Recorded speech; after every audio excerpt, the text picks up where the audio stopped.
Early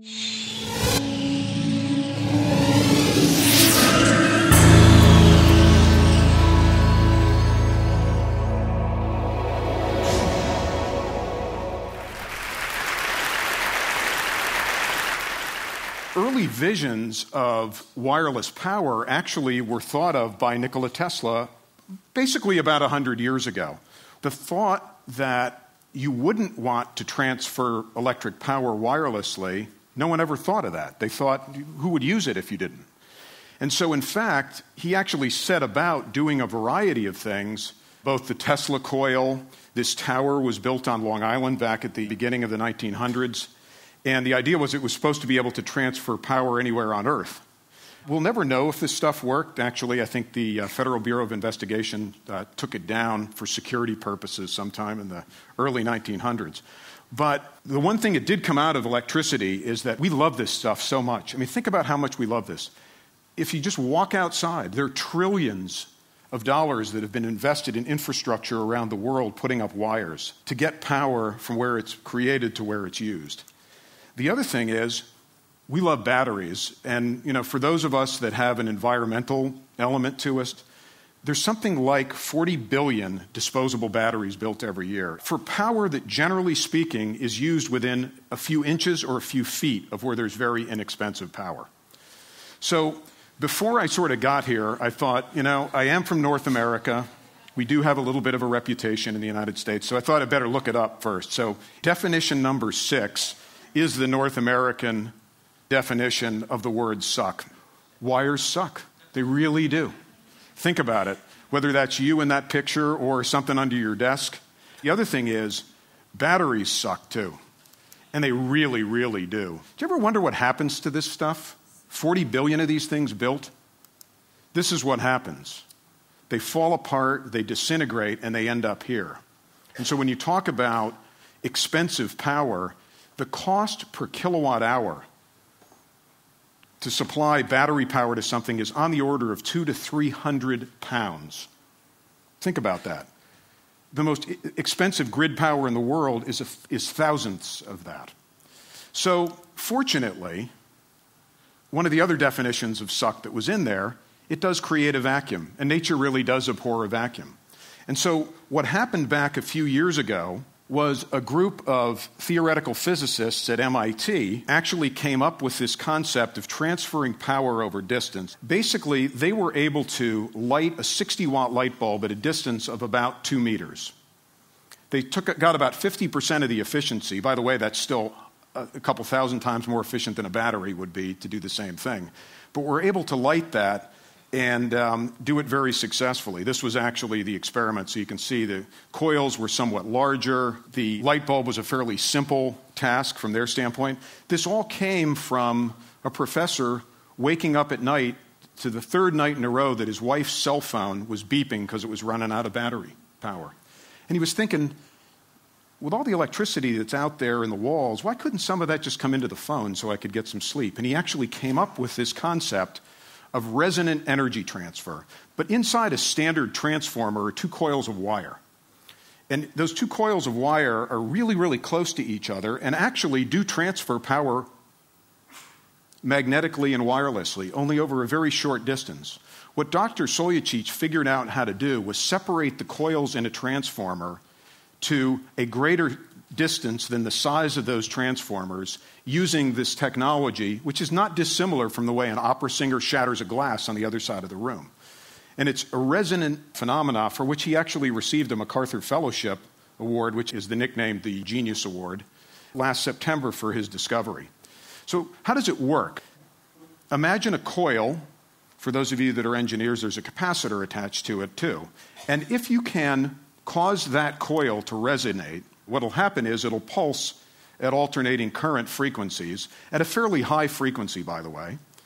And if you can bring another device close enough to the source that will only work at exactly that frequency, you can actually get them to do what's called strongly couple and transfer magnetic energy between them.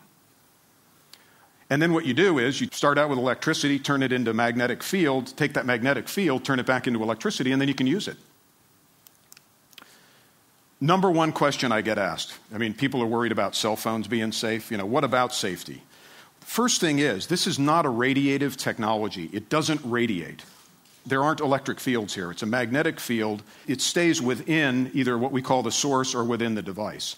And actually, the magnetic fields we're using are basically about the same as the Earth's magnetic field. We live in a magnetic field. And the other thing that's pretty cool about the technology is that it only transfers energy to things that work at exactly the same frequency, and it's virtually impossible in nature to make that happen.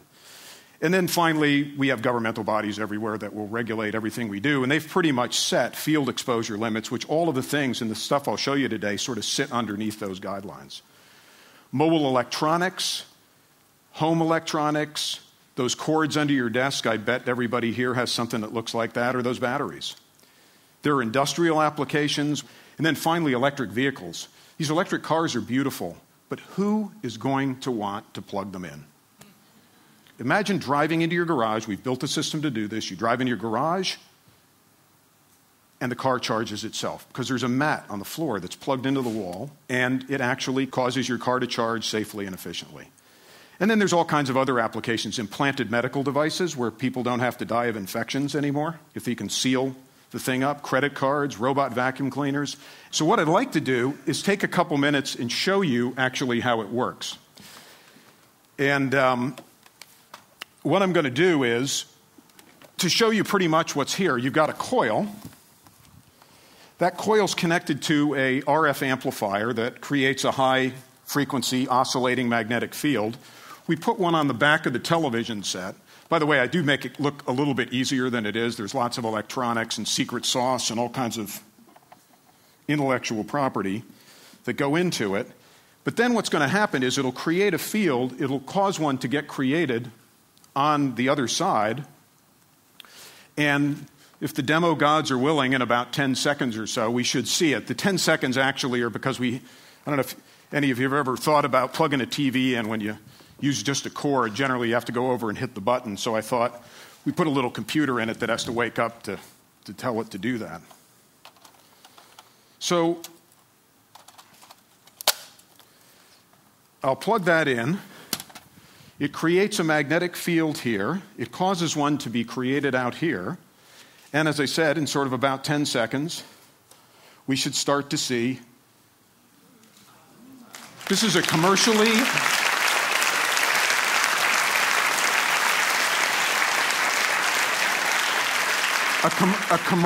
available color television set. Imagine you get one of these things, you want to hang them on the wall. How many people want to hang them on the wall? Think about it. You don't want those ugly cords coming down. Imagine if you can get rid of it.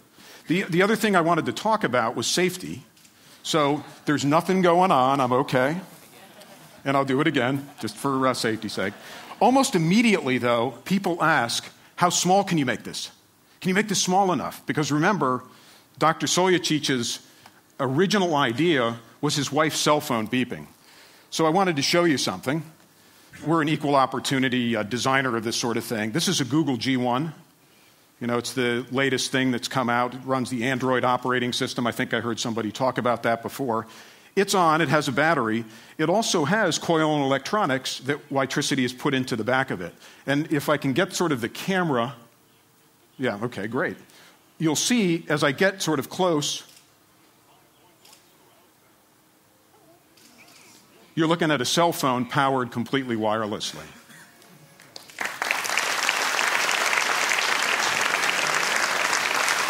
And I know some of you are Apple aficionados, so they don't make it easy at Apple to get inside their phone, so we put a little sleeve on the back, but we should be able to get this guy to wake up too. And those of you that have an iPhone recognize the green center, and Nokia as well. You'll see that what we did there was put a little thing in the back to do that, and it probably beeps actually as it goes on as well.